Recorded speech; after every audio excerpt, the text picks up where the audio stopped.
कठोर त्याग, कड़ी तपस्या और बलिदान के पश्चात ही किसी भी लक्ष्य और मंजिल को पाया जा सकता है। बिना इसके कोई भी आत्मा महात्मा नहीं कहलाती और कोई भी पुरुष महापुरुष नहीं बन सकता।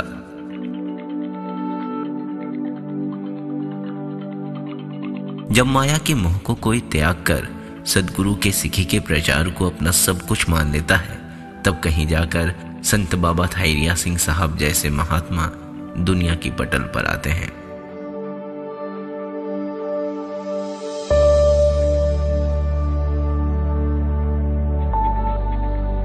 आज से लगभग 184 साल पहले सन 1827 में सिंध के गांव कंदरा तालुका रोहड़ी में भाई तीर्थदास जी के यहाँ एक दिव्य बालक का जन्म हुआ,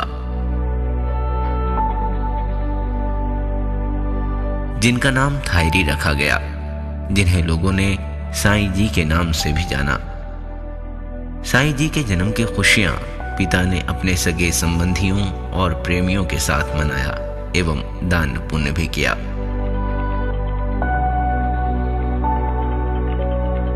इस नन्हे से मासूम बालक के गोरे नारे चेहरे पर छाई नूर और सदैव मुस्कुराहट देखकर कोई भी व्यक्ति इस बालक पर मोहित हो जाता। साईं जी के जन्म के साथ ही करतार की कृपा भाई तीर्थदास जी पर हुई। घर में जैसे खुशियों ने आकर अपना डेरा जमा लिया हो। भाई तीर्थदास जी के व्यवसाय और कारोबार में दिन दूनी और रात चौगनी रफ्तार से तरक्की होने लगी। वो जिस भी काम में हाथ डालते लाभ ही होता, मानो वह मिट्टी को भी छू ले तो सोना हो जाए।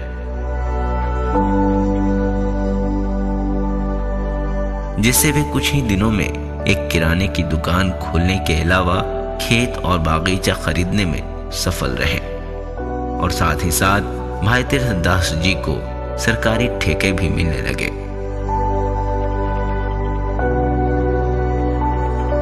इधर धीरे धीरे गुजरते हुए समय के साथ बड़े होते हुए इस बालक के स्वभाव में और भी मिठास, शांतता और ठहराव आता गया। स्वाभाविक रूप से इन सद्गुणों के कारण वे सबके प्रिय बनने लगे।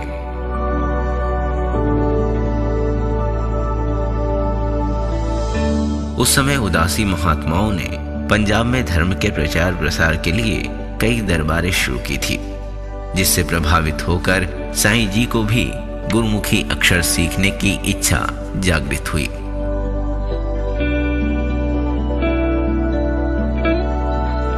और 10 वर्ष की आयु में गांव के दरबार में महंत भाई गुरदास जी से गुरमुखी अक्षर सीखे और प्रेम से गुरु जी की वाणी पढ़ने लगे।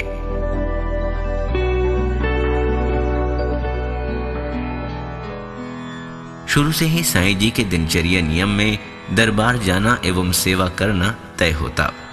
वे हर दिन पिताजी के साथ दुकान पर भी बैठते।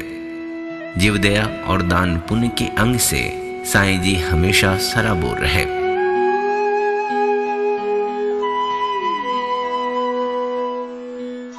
दुकान पर बैठने के दौरान जब भी कोई सवाली आता उसे खाली हाथ नहीं लौटाते और जिसे जो चीजें चाहिए होती उसे वे जरूर देते।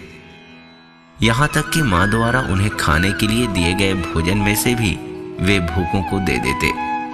साथ ही साथ पंछियों को अन्न व पानी पिलाने जैसे पुण्य कार्य करने के वे शुरू से ही आदी रहे।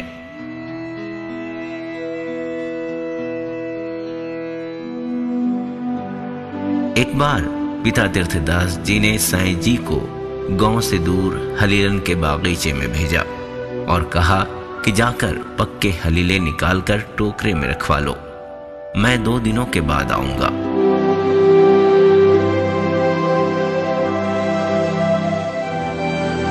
दो दिनों के बाद जब तीर्थदास जी बागीचे में पहुंचे तो बागीचे में हलीले थे ही नहीं, और कुछ थे भी तो वो पंछी झुंड बनाकर खाने में मग्न थे। जबकि दूसरी ओर साईं जी एक वृक्ष के नीचे आंखें बंद कर पूर्ण रूप से ध्यान में मग्न थे। पिता ने साईं जी को झकझोरते हुए पूछा, सब टोकरे तो खाली हैं, बगीचे से हलीले कहाँ गए? साईं जी ने बड़े ही नम्र स्वर में कहा, पिताश्री, मैंने सोचा कैसे इन बेजुबान पंछियों से इनका कौर छीनूं, इसलिए वृक्ष से उतरवाए ही नहीं। और पंछियों की झुंड की ओर देखते हुए कहा, पिताजी, बेजुबान पंछियों का पेट भरेगा तो क्या साहिब हमें और नहीं देगा? इस बात को सुन तीर्थदास जी खामोश हो गए।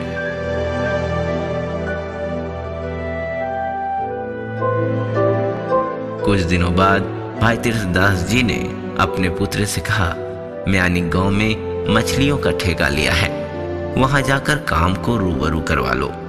साईं जी ने नजरें झुकाकर संकोच भरी हुई आवाज में कहा, पिताजी, जहां सैकड़ों जीवों की रोज हत्या हो वहां मैं कैसे जाऊं? विनम्रता पूर्वक मना करते हुए दूसरी जगह काम पर भेजने की इच्छा जताई। पिता तीर्थदास जी ने तमतमाते हुए कहा, जहां भेजता हूं वहां नुकसान करवाते हो, कहां भेजो कहकर चले गए।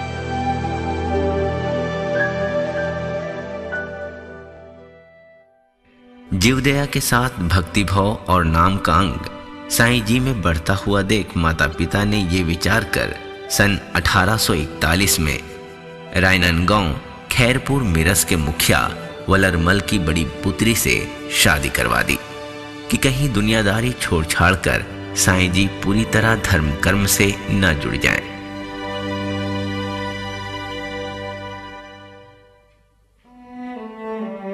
मगर फानी होने वाली इस दुनिया में साईं जी की पत्नी उनका साथ ज्यादा दिनों तक ना दे सकी और बीमारी की वजह से शादी के 4 साल बाद ही उनका स्वर्गवास हो गया। कुछ समय बाद साईं जी का दूसरा विवाह उसी मुखिया वलरमल की छोटी पुत्री के साथ संपन्न हुआ। विवाह से निवृत्त होकर भाई तीर्थदास जी ने शिकारपुर के नजदीक सिंध बावड़ी के खांटी का ठेका 50,000 रुपये में लिया। कार्य पूर्ण कराने की जिम्मेदारी साईं जी को सौंपी गई। सुंदर और मधुर स्वभाव वाले नौजवान ठेकेदार के मुंह से प्यार भरे बोल सुनकर बेचारे देहाती मजदूर, जिन्होंने आज तक हमेशा डांट फटकार ही सुनी थी, साईं जी के मीठे बोल और स्वभाव से प्रसन्न होते, जिसका नतीजा ये रहा कि बावड़ी का निरीक्षण करने पहुंचे इंजीनियर को बावड़ी के नाप के दौरान खांटी स्वयं 2 इंच अधिक खुदी हुई मिली। सारी रिपोर्ट ऊपर गई। ठेके की रकम के अलावा 500 और एक प्रमाण पत्र तीर्थदास जी को मिला। इससे बिरादरी और ऑफिसरों में काफी मान सम्मान बढ़ा, जिससे पिता तीर्थदास जी को अपने पुत्र पर खूब नाज हुआ।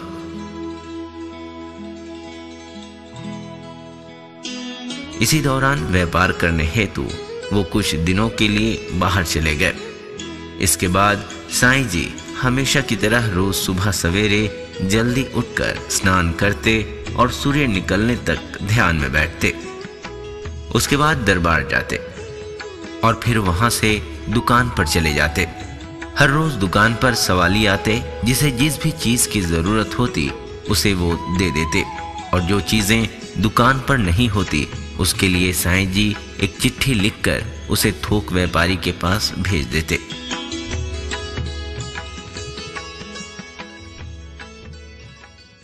कुछ दिनों बाद तीर्थदास जी घर लौटे तो पत्नी से बेटे का पहले जैसा व्यवहार सुनकर दंग रह गए। इधर दूसरे ही दिन घर पर पहुंचकर दुकानदारों ने साईं जी द्वारा दिलवाए गए उधार के चिट्ठे देते हुए तीर्थदास जी से कहा, ये सब सामान थायरिया ने चिट्ठियां भेजकर भिखारियों को दिलवाई है। ये सुनते ही आग बबूला होते हुए तीर्थदास जी ने अपने भाई खेमेमल को बुलवाया और साथ ही साईं जी को बुलवा कर कहा, तुम्हें पता है पैसे कैसे जमा होते हैं? तुम जमा पैसे को पूरी तरह से लुटाने पर तुले हो। जिन्हें तुमने बाजार से चिट्ठियां भेजकर चीजें दिलवाई हैं, क्या हम उनके बाप दादाओं के कर्जदार हैं? दुनिया में दूसरे भी दानी हैं, या फिर एक तुम ही हो जो कर्ज लेकर दान करते हो? इस पर साईं जी ने कहा, पिताजी, धर्म करने से धन कम नहीं होता। अगर अपने घर से सैकड़ों लोगों के स्वार्थ पूरे होते हों तो सौदा घाटे का नहीं है। बेटे के मुंह से ये बातें सुनकर तीर्थदास जी को और भी गुस्सा आ गया, जबकि उस वक्त भाई खेमेमल ने उन्हें शांत कराने की बहुत कोशिश की। तीर्थदास जी ने साईं जी से कहा, पैसे गंवाने का दुख तो नहीं होता है, ऊपर से कहते हो घाटे का सौदा नहीं है। अगर तुम्हें इसी तरह सवालियों के पेट भरने हैं तो कर्जदारों के पैसे खुद लौटाओ, वरना मुझे वचन दो कि आज के बाद तुम कोई दान धर्म नहीं करोगे, किसी भी सवाली को दुकान के सामने खड़े भी नहीं होने दोगे, नहीं तो अभी इसी वक्त घर से निकल जाओ। साईं जी ने कहा, मैं जो कर रहा हूं वह कोई अपराध नहीं है जिसे आप नहीं करने देना चाहते। अगर आप मुझे ऐसा करने से रोक रहे हैं तो मेरा यहां से चले जाना ही उचित होगा। ऐसा कहकर जब उन्होंने नजरें सामने उठाई तो अपनी पत्नी को पूट पूट कर रोते हुए देखा और कहा, हे देवी, तुम क्यों रो रही हो? तुम यहां रह सकती हो और अगर तुम चाहो तो अपने मायके चली जाना, परंतु मेरे साथ चलने का विचार भी मन में मत लाना, क्योंकि मैं खुद ही नहीं जानता हूं कि करतार मुझे कहां ले जाएगा। साईं जी की पत्नी ने यह सुनकर कहा कि मैं आपके बिना सब कुछ ठुकरा दूं, मैं यहां आपके बिना एक क्षण भी नहीं रुकूंगी। मैं आपके साथ हर कष्ट, भूख और प्यास सब्र और खुशी से सह लूंगी। पत्नी के ये शब्द सुनकर साईं जी थोड़ी देर विचार मग्न हुए और कहा, अच्छा देवी, जो मालिक की इच्छा। ऐसा कहकर दोनों पति पत्नी घर से खाली हाथ निकल पड़े। ये बात सन 1851 की है, जब साईं जी 24 वर्ष के थे। घर से निकलकर दोनों 2 मील दूर बेगमान पहुंचे, जहां तीर्थदास जी के चचेरे भाई काके टेऊराम रहते थे, जिनके यहाँ किराने की दुकान भी थी। साईं जी की पूरी बात सुनने के बाद काके टेऊराम को बहुत दुख हुआ। फिर काका टेऊराम ने प्यार से कहा, जैसे आप भैया तीर्थदास जी की संतान हो, वैसे ही मेरी भी संतान हो। दिल मायूस न करो और यहाँ से कहीं दूर जाने का विचार भी मन में मत लाना। साहिब सबको रोजी देने वाला है। तुम कल ही यहाँ एक किराने की दुकान खोल लो। मैं खुद व्यापारियों से कहकर तुम्हें अपने खाते से चीजें दिलाता हूँ। दूसरे ही दिन काका के सहयोग से साईं जी के नए दुकान का उद्घाटन हुआ। साईं जी यहाँ भी उसी नियम से दुकान चलाते जैसे कंदरा में चलाते थे। छोटा हो या बड़ा, सभी से साईं जी प्यार से बातें करते। हर एक के लिए एक जैसा दाम, तोल मोल पूरी और चीजें भी अच्छी। कोई पैसा देता तो रख लेते, नहीं तो मांगते भी नहीं। ग्राहक दिन प्रतिदिन बढ़ने लगे। कुछ ही महीनों में साईं जी ने माल रखने के लिए 2 गोदामें भी ले ली। बेगमान का कार्य प्रतिदिन बढ़ता गया। इसी दौरान कई विचित्र घटनाएं घटी, जिनमें एक घटना यह है कि तेजूमल नामक एक ग्राहक साईं जी के पास आया और बोला, मुझे 1 मन चावल चाहिए।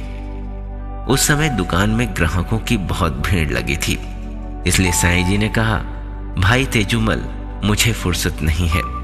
अगर तुम स्वयं अंदर आकर तौल कर ले लो तो अच्छा होगा। वह अंदर गया तथा 1 मन और 10 किलो चावल तौल कर ले लिए, जबकि पैसे सिर्फ 1 मन के ही देकर चला गया।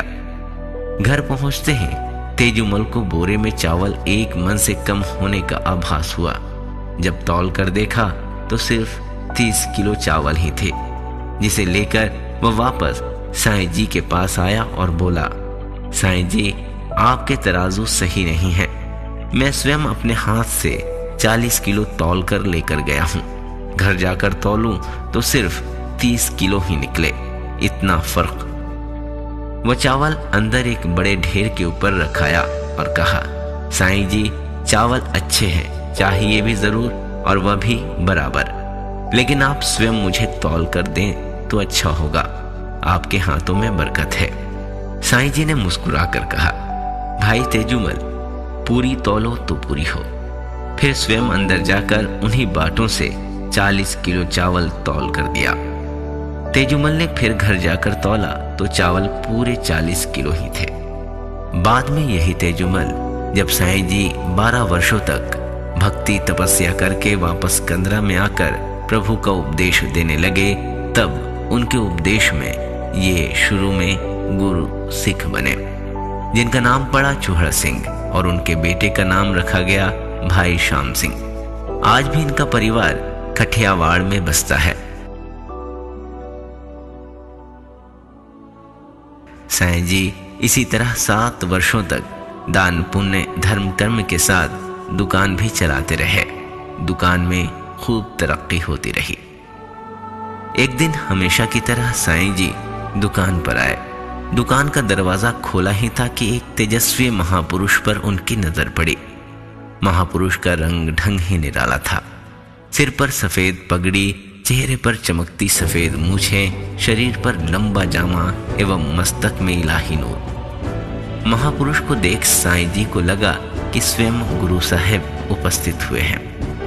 प्रेम के वश दुकान से बाहर आकर साईं जी ने महापुरुष गुरु साहब के चरण स्पर्श किए। फिर अदब से उनके नूरानी चेहरे को देखने लगे। महापुरुष गुरु साहब के चेहरे पर अद्भुत तेज था। उनकी परछाई सीधी साईं जी पर पड़ रही थी। साईं जी ने बड़े ही अदब से महापुरुष गुरु साहब से कहा, आपसे मुझे यदि कुछ करने की आज्ञा मिले तो मैं आपका बहुत आभारी रहूंगा। महापुरुष गुरु साहब ने साईं जी से कहा, आज्ञा दूंगा, मानोगे? क्या ये पक्का प्रण है?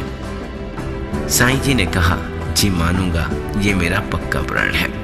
महापुरुष गुरु साहब ने ये सुनकर कहा, हभी थोक भूल हक को सज्जन, यानी कि सभी पदार्थ को त्याग एक प्रभु का जाप करो।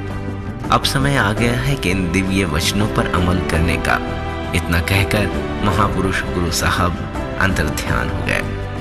महापुरुष गुरु साहब के दिव्य वचनों पर अमल करने हेतु ख्याल आया कि माया यानी दौलत की शक्ति बहुत ही प्रबल है। बेचारे युगों से तपस्या करने वाले तपस्वियों का तप भी एक ही क्षण में नष्ट कर देती है। हो सकता है हम भी इसके अधीन हो जाएं और फिर बाद में प्रभु का मीठा नाम ही भूल जाए। इसलिए इस माया रूपी दौलत को चलता करना चाहिए ताकि एकाग्रता से प्रभु का नाम स्मरण कर सके।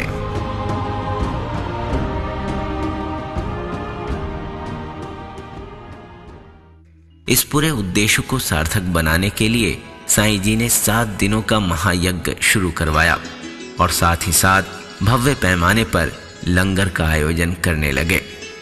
इस महायज्ञ में साईं जी ने आसपास के पंचायतों को निमंत्रण भेजा। उस समय सिंध में हरि कीर्तन करने वाली 17 भगत टोलियां थीं।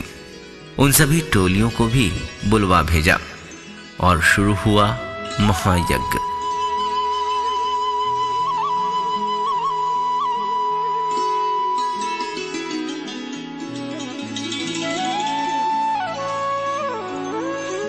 हरि कीर्तन में आए सभी के लिए विभिन्न विभिन्न पकवान भी परोसे जाते। 7 दिनों तक 24 घंटे बहुत ही भव्य पैमाने पर आयोजित इस धार्मिक कार्यक्रम का लाभ सिंध के हजारों हिंदू हर रोज उठाने लगे। 7वें दिन सभी भगत इकट्ठा होकर साईं जी के पास आए और जाने की अनुमति मांगी तो साईं जी ने कहा, हे भक्तगण, 7 दिनों तक आपने हरि कीर्तन करके हजारों लोगों को जो आनंद दिया है उसके लिए मैं आप सभी का आभारी हूँ। पर वास्तविकता यह है कि रसद अभी खूब है। अगर आप 7 दिन और हरि कीर्तन का अमृत संगत को पिलाएं तो मैं आप सभी का बहुत आभारी रहूँगा। इनमें से भगत रेणुमल ने हाथ जोड़कर साईं जी से कहा, हे महात्मा, हमें इस महायज्ञ में आकर जो अपार आनंद प्राप्त हुआ है उसका हम वर्णन नहीं कर सकते, परंतु क्या करें, हमने कितने ही लोगों को उनके यहाँ विवाह में आने का वचन दे चुके हैं, इसलिए उनके यहाँ जाना अनिवार्य है। हम विवश हैं। और हाँ साईं जी, हम आपको ये भी बता दें कि 7 दिनों में हमने जो दृश्य यहाँ देखा है उससे हम इस परिणाम पर पहुँचे हैं कि इस महायज्ञ में प्रभु का अपना हाथ है। इसलिए 7 दिन तो क्या, कितने भी दिन का महायज्ञ चले, रसद में कोई कमी नहीं आएगी। भक्तों के जाने का पक्का इरादा देखकर साईं जी ने सभी को अच्छी दक्षिणा दी, जो लेकर वे सब खुशी खुशी चले गए।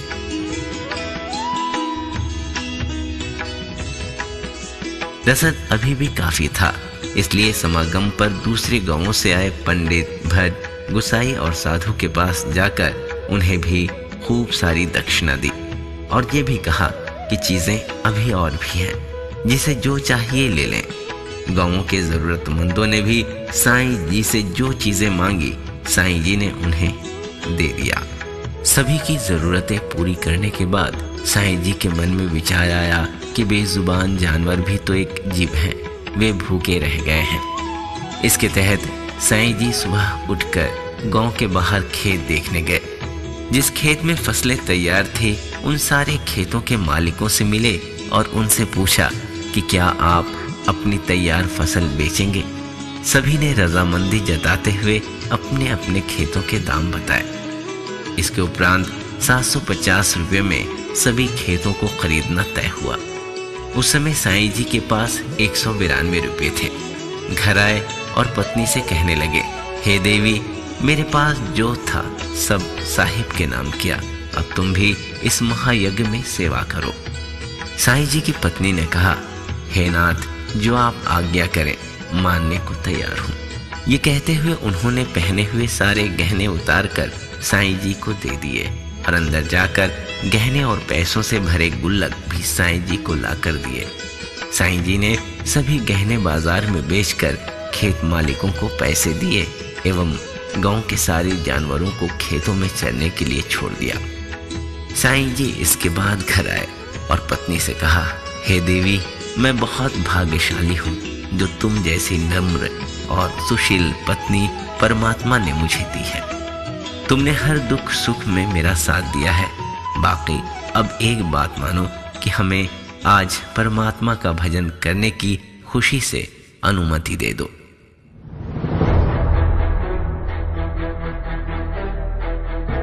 साईं जी की पत्नी को पहले से ही इस बात का आभास हो चुका था, फिर भी उन्होंने रूहानी आवाज में कहा, मैं आपकी राह में विघ्न नहीं डालूंगी।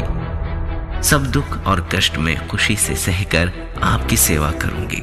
साईं जी ने बीच में ही बात काटते हुए कहा, हे देवी, तुम सही हो, परंतु इस समय मुझे अकेला जाने दो। अगर करतार की मर्जी रही तो इस लोक और परलोक में भी हम और तुम साथ रहेंगे। पत्नी ने इसके बाद कुछ नहीं बोला। अमृत वेला में यानी भोर में साईं जी घर से ये विचार करते हुए निकले कि प्रभु के नाम स्मरण और ध्यान के लिए कोई एकांत स्थान चाहिए जो जंगल में ही हो सकता है, परंतु जंगल में भी एक स्थान पर मुझे नहीं बैठना है। इसके बाद वे मानसरोवर के तट पर एक वन में चले गए, जहां एक रमणीक परंतु खुले हुए स्थान पर बैठकर मन को एकाग्र कर प्रभु का मीठा नाम जपने लगे। आठों प्रहर साईं जी प्रभु के ध्यान में मग्न रहते। न खाने की परवाह थी और न ही नींद और आराम की। कभी कोई जंगली फल देखते तो तोड़कर खा लेते, नहीं तो आठों प्रहर पूरे प्यार और वैराग्य में सिमरन की मीठी धुन में लीन रहते। 6 महीने इसी रंग में रहने के बाद साईं जी एक दिन अचानक कंदरा की दरबार में चले आए। आंधी की तरह ये खबर सारे गांव में फैल गई। छोटे बड़े सभी दर्शन के लिए दौड़ कर आए। दरबार में साईं जी हमेशा आंखें बंद कर ध्यान में मग्न रहते। चौथे दिन साईं जी कंदरा से निकलकर जंगल की ओर चले गए और प्रभु के नाम का सिमरन करने में मग्न हो गए। 6 महीने जंगल में व्यतीत करने के उपरांत एक दिन रोहड़ी में भगत वसंत शाह के दरबार में आए। साईं वसंत शाह साईं जी को देखकर बहुत खुश हुए। 5 दिनों तक वहां रहकर दरबार में कथा कीर्तन और सत्संग में शामिल हुए और फिर से जंगल की ओर रुख किया। क्रमवार इसी तरह साईं जी कई महीनों जंगल में रहने के बाद 2-4 दिनों के लिए किसी दरबार में जाते, फिर जंगल की ओर रमणीक स्थान पर बैठकर प्रभु के मीठे नाम को जपते। इस तरह से साईं जी को अब तक घर से निकले 9 वर्ष बीत चुके थे। इस दौरान साईं जी कंबरकंडी की दरबार, रेते घेरे की दरबार, खेरपुर मीरस की दरबार आदि दरबारों में गए। आत्मिक तौर पर इस समय साईं जी की अवस्था ऐसी हो गई थी जैसे कोई फल मुरब्बे की चाशनी में पड़कर अंत में स्वयं को बदलकर चाशनी में परिवर्तित हो जाता है। वैसे ही साईं जी भी प्रभु नाम के रंग में पूरी तरह रंग चुके थे।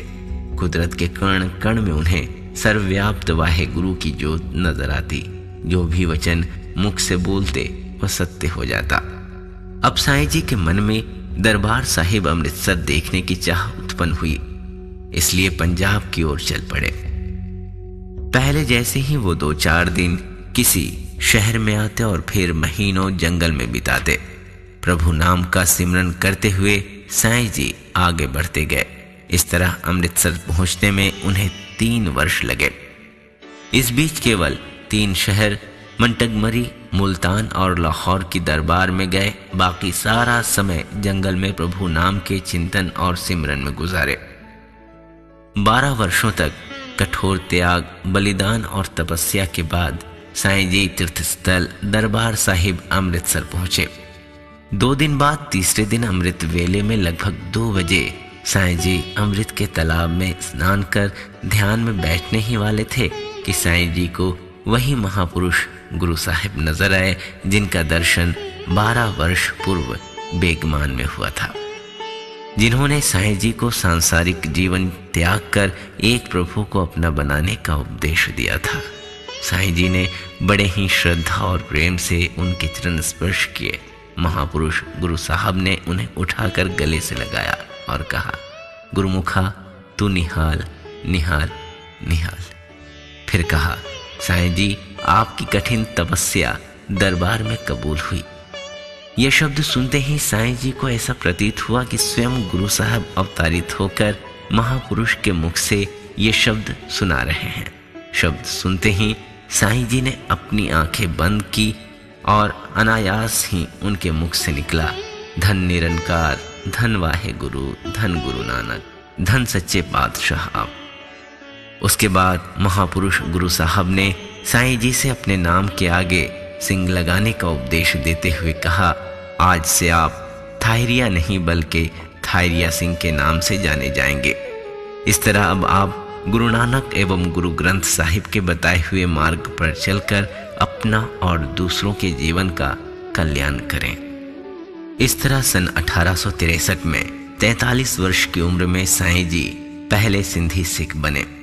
तत्पश्चात साईं जी संत बाबा थायरिया सिंह साहब ने अत्यंत मीठे और नम्रता वाले स्वर में महापुरुष गुरु साहब से कहा, हमारे योग्य और कोई सेवा।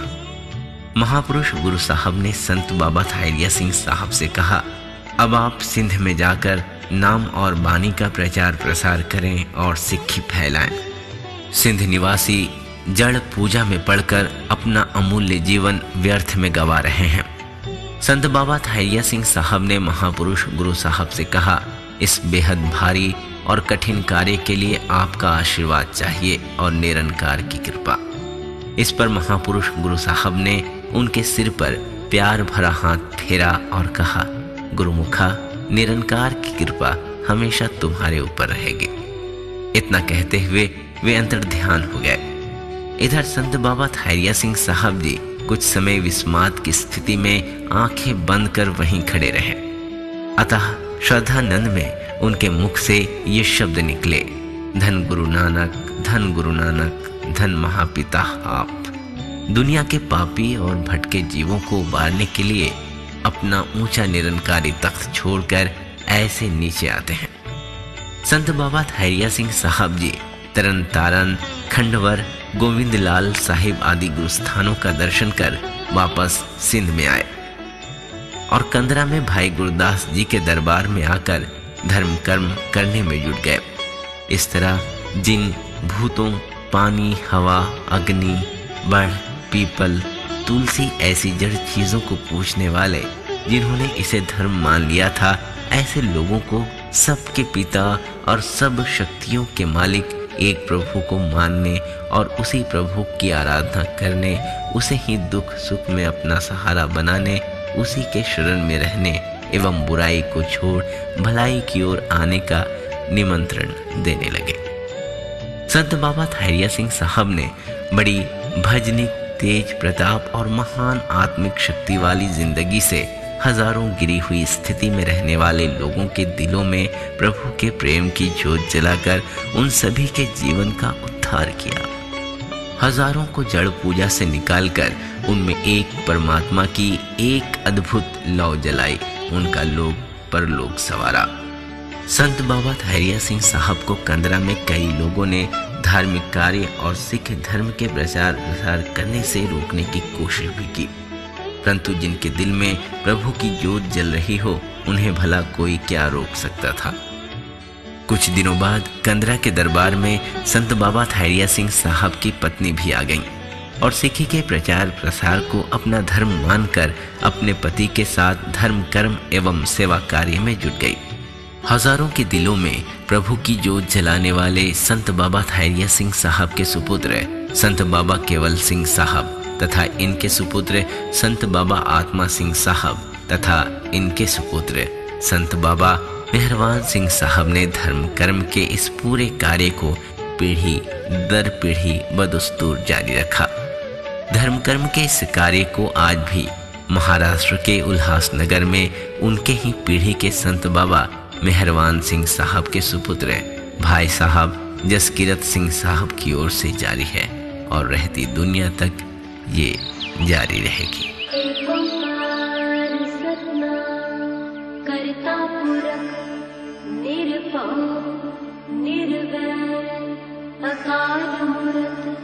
अजूनी सैभम गुर प्रसाद जप आद सच जुगाद सच। संत बाबा खैरिया सिंह साहब को कंदरा में धर्म के प्रचार प्रसार के लिए किन किन तकलीफों से गुजरना पड़ा, लोगों ने उन्हें क्या क्या तकलीफें दी, किस तरह से आत्मा सिंह साहब जी पाकिस्तान से उल्हासनगर आए, किस तरह से उल्हासनगर में दुनिया की सबसे बड़ी प्रभात फेरी निकाली जाती है। इन सब बातों को जानने के लिए अवश्य हमसे संपर्क करें।